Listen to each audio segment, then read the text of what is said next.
Alright, here we are, doing the remake of the Amityville Horror, 2005. As you can see, this right here is an actual, broadcast from the real murders that occurred back in the 1970s. That's the actual house back there, you can tell. It's very different from what's, being presented in the movie. So that's real footage right there from the real event. And it's just an incredible story. Even if people are like, "Oh, come on, it's fake," there's enough evidence to report that something happened, and I would definitely never want to be in this house in all personal preference if I could. But to say that there's stuff happening now, no. But you don't get the attention that this house got from people who actually know what the hell they're doing without something actually going on. And I think that's one of the things that made this story so inviting. You also have the people who absolutely wanted to debunk this and, make themselves famous. Hey, I understand. But I'm not going to lie, even I have a hard time believing some of the stuff in this one. There are a few things that, when you hear it from a certain person, you realize that's not a joke, that probably really happened. And it just changes everything. So what's the basic synopsis? Well, everybody's seen these films. They all know the story. Everybody talks about it. The DeFeo family one night was murdered by Ronald DeFeo Jr. and the real guy is, I believe, now passed away.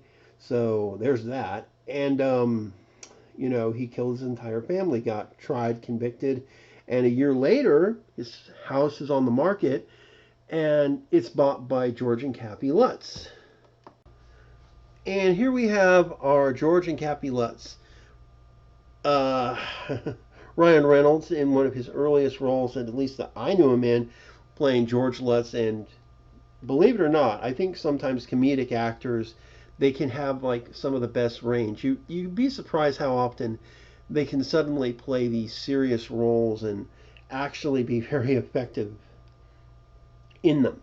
And I'm not just talking with him. Have you ever seen some of the movies Robin Williams has done, or a couple of other actors? I mean, they can turn on a dime.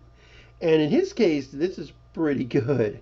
Unfortunately, I don't know the name of the actress, and it's kind of dark in here for me to go looking as I'm, doing this review. But oh my God, this film was just great. And it's been pretty cool. Now, this film came out right around the time that DVD was king, so that was where all the special features and stuff. This film did actually make it pretty good in theaters, by the way. Continuing with the synopsis, the Lutz family, they get shown this incredible house, and then they find out, oh, this is that house. Where, like, that many, yeah. And it makes perfect sense, but they talked about it and they said, yeah, what the heck. And of course, what followed was 28 days of terror, and they eventually fled the house. Now, the thing is, if you actually talk to the people who met the Lutzes, and these are people, by the way, who had no reason to lie, they're like, these people wouldn't even go on the property. They wouldn't even get close to the driveway or even the street. They were terrified of this house. I can believe it. So something clearly happened. And this movie definitely ups some of the scare factors. And I think this is also right around the time they did the remake of Texas Chainsaw Massacre, which, to be fair, is really well done and just incredible. And Michael Bay involved. Of course, unlike most Michael Bay films, this one doesn't have any real major explosions or stuff, but they did a very good job setting everything up. The priest is still in the film, but I do like that they said, we're not telling a documentary story. We're doing a fun, scary ass film, and that works very well. What I love is that you can see the degradation in um, in George Lutz as he goes through this event. The house is taking over, just like what we saw with Ronald DeFeo Jr., the guy who played him. And this was also with I forget, Thanos' father, the guy who played Thanos' father. He Charles, you get the basic idea. We saw him degrade too. In this film, it really is kind of cool. But the cool thing is, in some of the early points, when he leaves the house, he's completely normal, which I thought was a great little thing. And it shows that, although they're adapting from a real source, they are saying, it's still our film. We're going to hit the right kind of beats, but we're still going to have fun and do our own things. It's got to be interesting, otherwise people aren't going to want to watch it. And they did an incredible job. And I have to admit, the house they used for the film in this one is just freaking terrifying looking. I mean, that house looks spooky as hell. That house looks like it's already haunted. I don't know if it was. Um, they just did an incredible job. Um, I love the fact that they show this. They actually have a villain. And the thing is, part of the history of this house, supposedly on Indian burial ground, this actual like preacher guy and stuff, they're actually in the film. So, and they made pretty good sequences and stuff. And the cool thing is they do stuff subtly and then they do stuff non-subtly, and it just makes the film work. And I love the fact at the end they do actually say after 28 days the Lutzes just, booked it. It makes a pretty good point. The film, in my opinion, does not hold back on quite a few things, and it just blows everybody away. There's a lot to work here, and I love the fact that we see these characters sort of falling apart, and we see how this house is, just twisting them and screwing them over, and it's an incredible, trek through this movie, and the fact that it's both psychological and then you've got this horror ghost story stuff happening makes it even better. And that's one of the reasons. At the same time, while everybody knows, they get out, it's like the revelations that come with this particular movie are just so inviting and stuff. And, it works so very well. There are a few things they did not use in this movie that they used in the original story and were reported by the actual family, which was smart, like the pig. Yeah, there was this apparently large pig thing. Um, so there's that. Um, I didn't particularly like one particular sequence with a dog. That's all I'm going to say. You watch the movie, you'll understand. That's also not in the original. The dog made it in the original. That's all I'm going to say. So there's that. And you just see them doing this stuff. You see them like making firewood and all this stuff. There's all this stuff that happened, and it's incredible. And it just made this film all the better, in my opinion.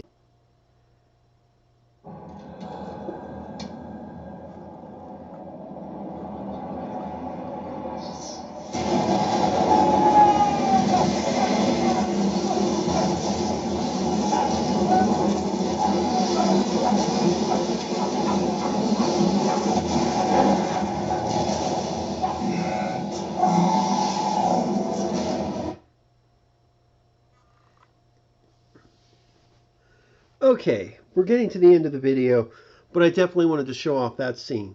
Just like in the original movie, the priest starts blessing the house and then it's attacked by flies. And, well, I've done my little bit of research in other documentaries and stuff and other things, and what I can tell you is that the real priest, he went in to bless the house. He got into this particular room, and he literally said, and remember, unlike what's shown in the movie, it was like December. They went through Christmas in this house, and he said, although it was winter, there was snow out, it was a lovely day outside, but the room was bitterly cold. It was colder than outside, if you can believe that. And then he said he heard a voice say, "Get out." And then he literally got assaulted, literally slapped or punched by something. I'm going to be fair, that's way more terrifying than a bunch of flies attacking you. I mean, just holy crap. And that's like the one story everybody kind of agrees to, since the priest was the one person whose one experience in the house and the few things that he experienced, like trying to talk to them on the phone, never ever changed, including through all these sheer bloody lawsuits this poor guy, this family went through. And it was just insane. I mean, it's it's an incredible sequence to watch. And the original film, it's done, you know, on like the first day they move in. This is much further into the movie, and it does actually propel the later end sequence of the film along pretty nicely, and pretty cool. Um, it's just an insane movie. Um, so how does it work out?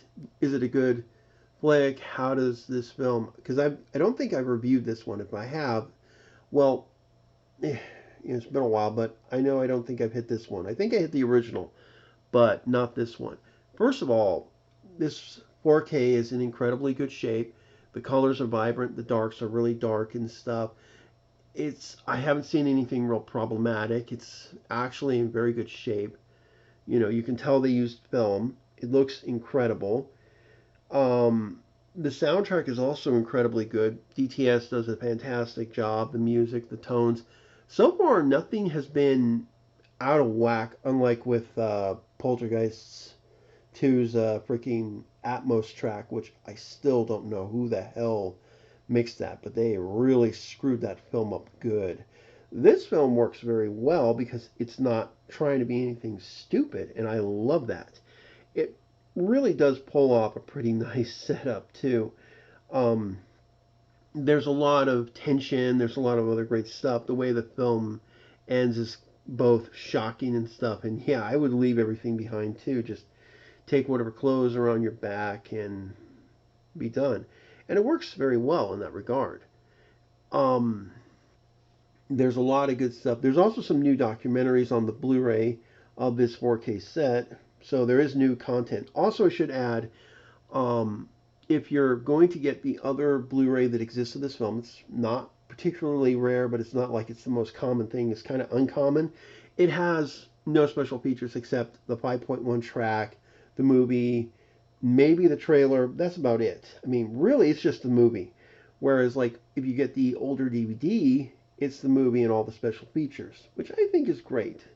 This film did not play around in a lot of what it did, and it actually was very good. I'm not going to lie, they did a fantastic job.